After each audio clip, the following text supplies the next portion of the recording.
those who have been before me have almost said hello to everybody else. And given the fact that the time is not on my side as well, let me just say a few things. Because I think my colleague, the Deputy President, has presented our thinking, has presented our destination. We believe that Africa has to do more so that we get what belongs to us. Thank you for asking us to come, having established a political party in South Africa which has a long meaning if we were to explain what it means. Simply speaking, our organization of our ancestors, the African National Congress, that was loved by everyone in the continent. After freedom, it turned into something else, which was no longer in keeping with the feelings that South Africans had.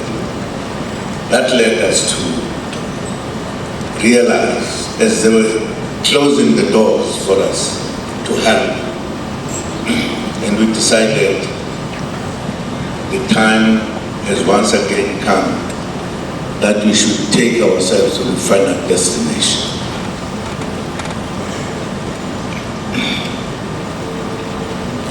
And therefore,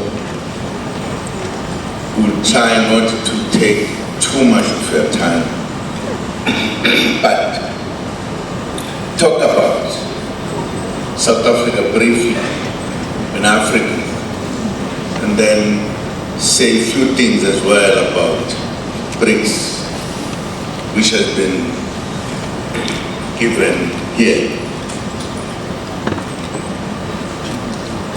And I believe that if you believe in Africa, to the Africans, to be ready to be free, you will indeed, at a given time, do what people would not expect. Perhaps it goes with how we all come across the lives in our country, in our continent in particular.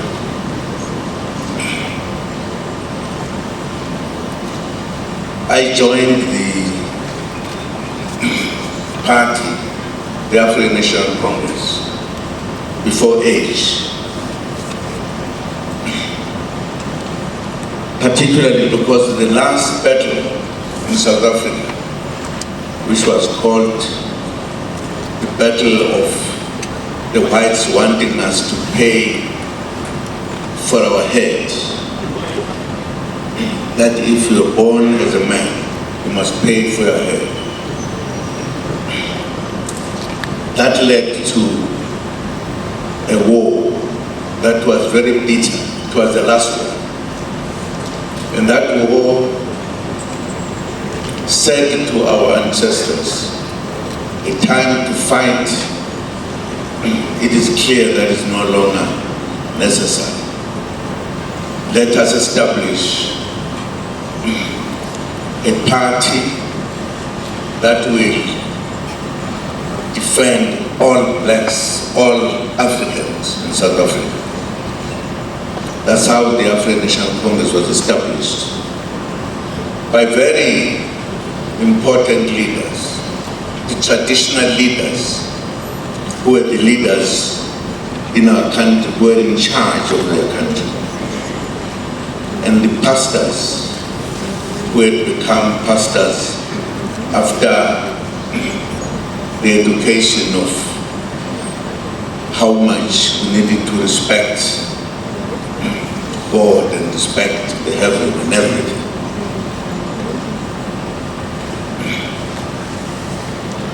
These people then said to all who were below them, who were, in other words, ready to fight, who had been fighting as well.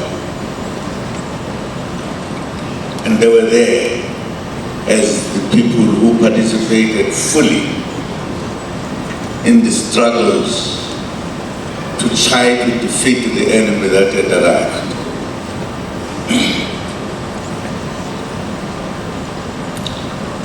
We finally were defeated as these were having more dangerous weapons than us. But that battle I'm talking about made us in South Africa to take a decision that we should no longer fight, but let us have a party that is going to campaign for freedom, because we're no longer free. It took a long time, and it was supported by everyone, including our colleagues, brothers and sisters throughout the continent.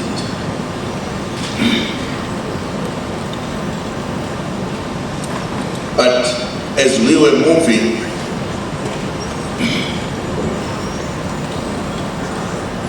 and doing everything we could to say we need to be free, we are human beings, we are not animals.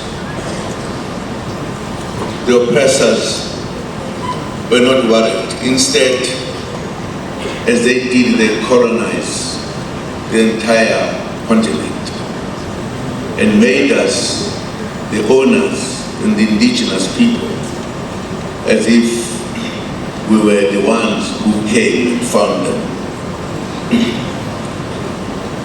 ruling our country. They forcefully colonized us. And we had nothing to do except to say, let us discuss, let us be free. And they were not worried about that. They took everything, as my colleague was saying here. They took the land, everything, and pushed us from our areas to areas they thought were not important. We were very much close to what we could call slaves, because they did everything, made our traditional leaders just toys that are around, nothing else. They had no right to defend their own people by law, the Roman Dutch law. We had nothing. Our laws were put aside. We were angry, many wars, many people died. There was the last World War, which finally, when they were making peace globally, which excluded us, just them, they said,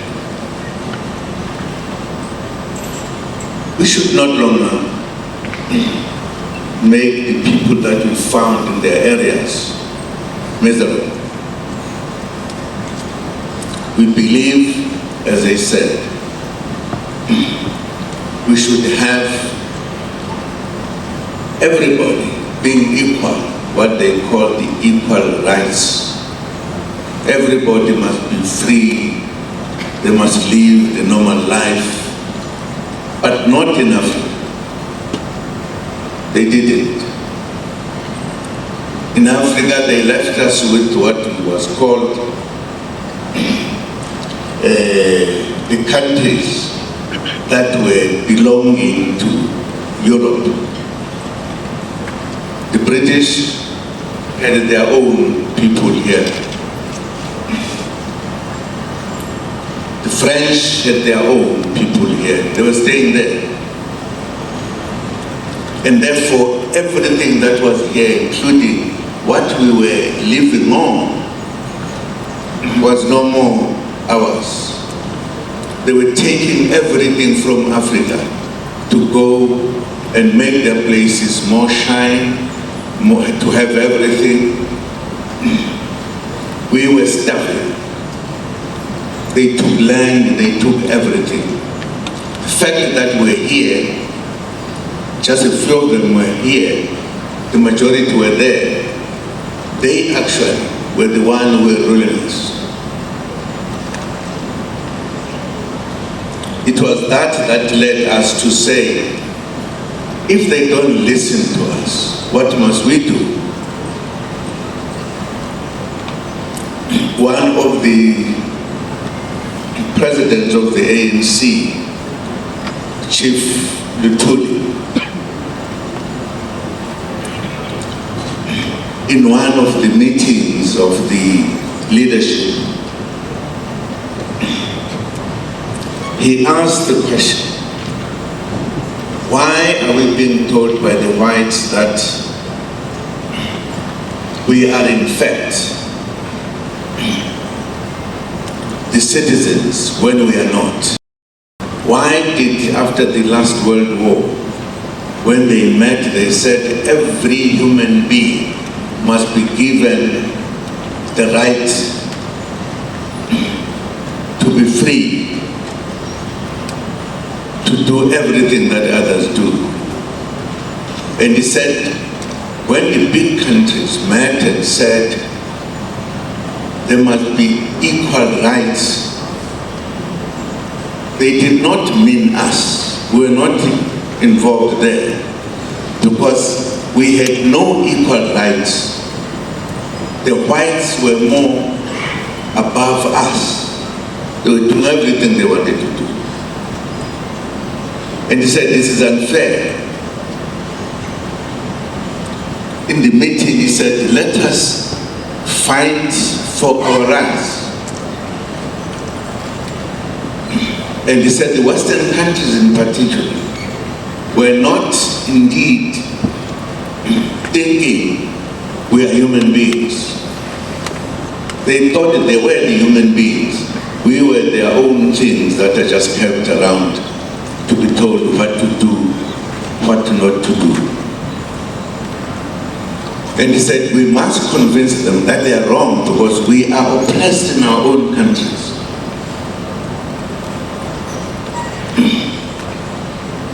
The discussion said, well, Comrade President, you cannot go there and talk to the whites about it, because we are a president. You needed to fight here. And said, you must go, or we must take your deputy. And it was agreed, and that's what led to President Tam to be sent out to go and raise the issue that we cannot live in the manner in which we are. He wanted to stay and operate from London. Shortly thereafter, the ANC was banned. So in other words, let alone the right to raise your views, which was allowed to everybody else, but to us black ones were not allowed to do so.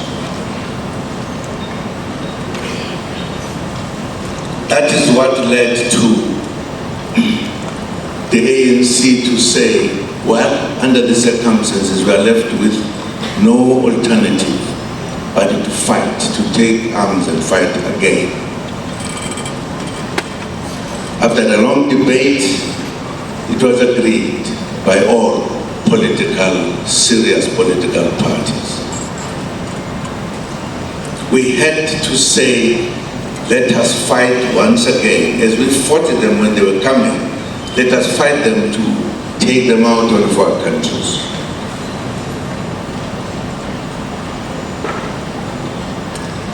Then, because we started fighting, we started saying, let us fight. Tambo went to the Western countries to ask if you could help to train our soldiers so that we can fight. What did the Western countries say?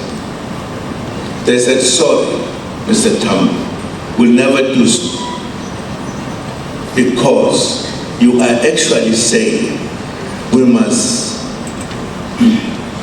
train you, have guns, know how to shoot and kill. You wanted to go back and kill our brothers and cousins. We'll never do so. So the Western countries said they were not ready to help us liberate ourselves, partly because those were their own countries, as it were. Tambo said, well, I failed with the Western countries, that they should help us to liberate ourselves. And said that, let me go to the Eastern countries, which he did. Only when we went to the countries in the East, the socialist countries, were we given the understanding that these were people who said no one should oppress the other. And they trained us, made us soldiers. We started fighting, and that's what made us to be free at the end. That tells you the thinking of the countries that oppressed us all in Africa. They actually believe they own us. We belong to them. When we're now fighting and other countries going to demand to be free, they realized they were losing something. So what did they say? They said, okay, you have never, as if they found us just sitting. The fact that they found us with traditional leaders at different levels was not an issue to them. So they said, fine, we'll give you, what was it called? First, when you were given, I don't know whether it was 1 year or something, to be checked whether you can rule a country. What was called self-governing. Just to check whether can you. Then if they think yes, they said, okay, we now give you freedom. They kept every other thing except just giving us freedom, and gave us the laws and everything. And therefore they were continuing, but now not in an open manner. And they will call you to come and check whether you can now run a country. Well, fine. Well, they thought when they came, we were not ruling, and we were ruling. That tells you the thinking of the Western countries. Very clear. The countries from the East helped us to fight. But the laws that they made against us were the laws that were not favoring us. If you talk about what the community was talking about, whether it was diamond, whatever, even if we're ruling, they still belonged to them. Because we did not have anything to change our own lives. But we're free. But in reality, we're not free.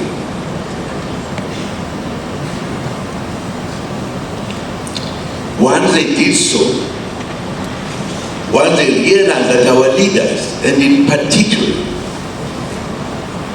our leader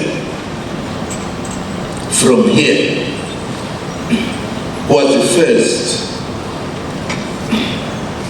to lead They plan all the tricks to take him out of ruling this country. Our leader, one of the most brilliant leaders, who was very clear about Africa.